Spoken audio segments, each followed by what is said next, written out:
नमस्कार, आप सभी लोगों का माइक्रोमैथ यूट्यूब चैनल पर स्वागत है। हम लोग पढ़ रहे हैं संख्या में अभी तक हम लोगों ने पढ़ा है संख्या का वर्गीकरण और सभी संख्याओं को हमने डिटेल में पढ़ा है। और उसमें हमारा एक भाग था संख्या के वर्गीकरण में, एक भाग था प्राकृतिक संख्या। अब इस प्राकृतिक संख्या को उठाया और इसे विभाजित किया सम संख्या, विषम संख्या, अभाज्य, भाज्य और अभाज्य जोड़े। अभी तक हम लोगों ने इसमें सम, विषम, अभाज्य और भाज्य को पढ़ लिया है। हमारा बचा हुआ है अभाज्य जोड़े। तो देखिए अभाज्य जोड़े यह कहीं ना कहीं रिलेट है अभाज्य संख्या से। अगर हम अभाज्य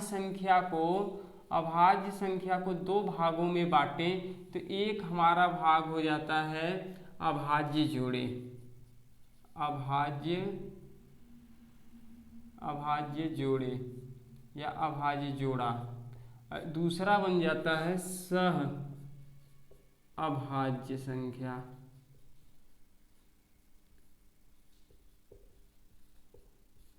एक हो जाता है अभाज्य जोड़ा, दूसरा हो जाता है सह अभाज्य संख्या। देखिए अभाज्य जोड़ा में वे संख्याएं आती हैं ऐसे दो प्राइम नंबर जिनके अंतर दो हों। मतलब ऐसी दो अभाज्य संख्याएं जिनका अंतर दो हो और वह उसी जोड़े को हम बोलते हैं अभाज्य जोड़ा।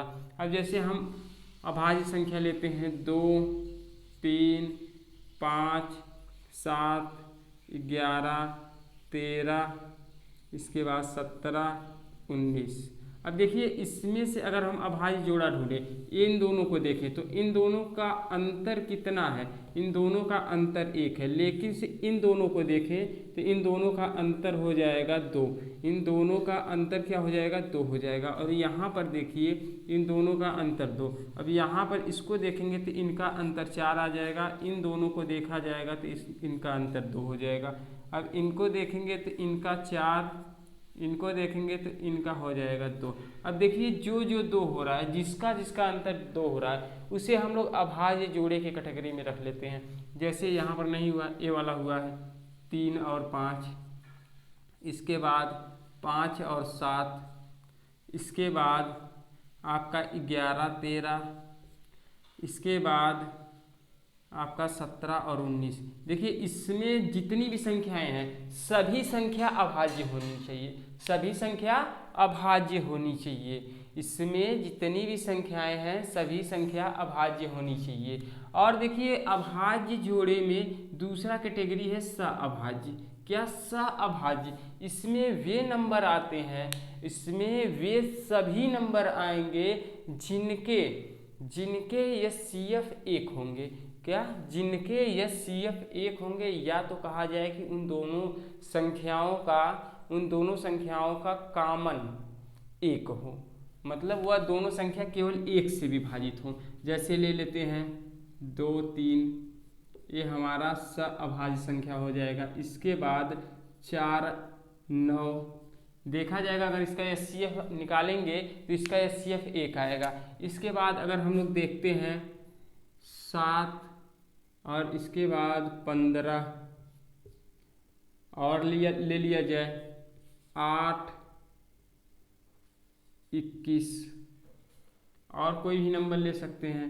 जैसे ले लेते हैं हम लोग 16, 9, 7, 22।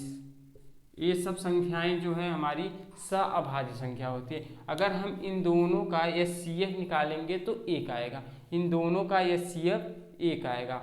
और इसमें देखा जाए तो इन दोनों का अंतर 2 आ रहा है और ये दोनों अभाज्य संख्या है। क्या? दोनों अभाज्य संख्या है और अंतर 2 है।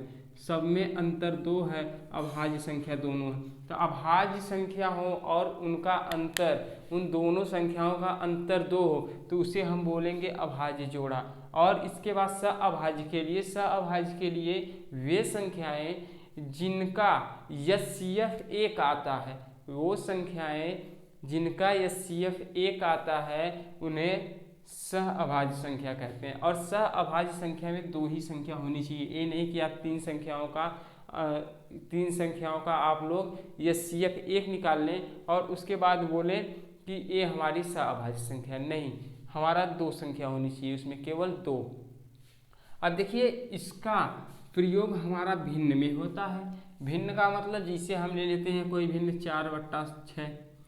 अब हम कहेंगे कि इसको आप अनुपात, इसको अनुपात भी बोला जा सकता है, कि इसको बोला जा सकता है कि 4:6, लेकिन इसे अनुपात को हम लोग ऐसे नहीं लिखते हैं, इसको हम सरल करके लिखते हैं। इसको जब तोड़ेंगे तो ये हो जाएगा 2:3, इसको 2 से डिवाइड करेंगे तो ये हो जाएगा 2:3। तो ये हमारी जो भिन्न होती है इसको हम लोग बोलते हैं तुल्य भिन्न। और यह किसकी तुल्य भिन्न है, तो जब हम देखते हैं इसको 2 से डिवाइड करते हैं तो हो जाता है 2/3। यह 2/3 की तुल्य भिन्न है। अब देखिए इसमें इसको अंश बोला जाता है और इसको हर। अब यहाँ पर अगर हमारी भिन्न है, अगर हमारी भिन्न है तो भिन्न में अंश और हर, अंश और हर होते हैं, ये सबको पता है।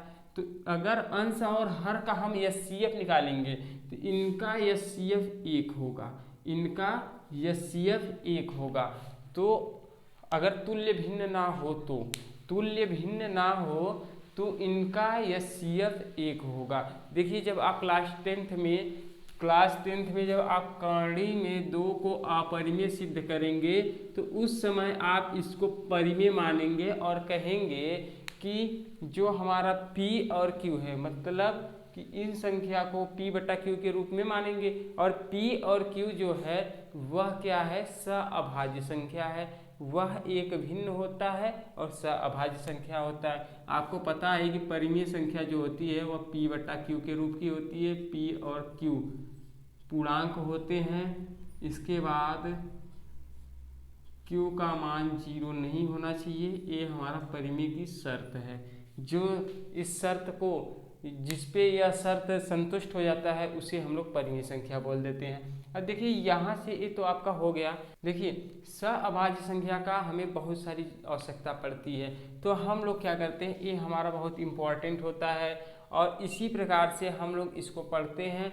और आज हमारा संख्या समाप्त हुआ, जो क्लास 6 से लेकर के क्लास 8 तक बताया जाता है। आज का क्लास हम लोग यहीं पे समाप्त करते हैं। कल हम लोग क्लास 10 के चैप्टर को रिलेट करके हम लोग संख्याओं को विभाजित करेंगे, संख्याओं का वर्गीकरण करेंगे। देखिए इसको हमने संख्या का वर्गीकरण किया तो संख्या के वर्गीकरण में दशमलव नहीं था। अब जब हम क्लास 9th और 10th को ध्यान में रख करके संख्या का वर्गीकरण करेंगे तो उस समय हम लोग दशमलव को भी लाएंगे और दशमलव पर हम लोग थोड़ा चर्चा करेंगे और उसमें जितनी भी संख्याएं रहेंगी उसके बारे में आप बहुत ही डिटेल में जान चुके हैं। तो चलिए आज के लिए बस इतना ही, कल इससे आगे बढ़ा जाएगा और अच्छी तरीके से इसको समाप्त किया जाएगा।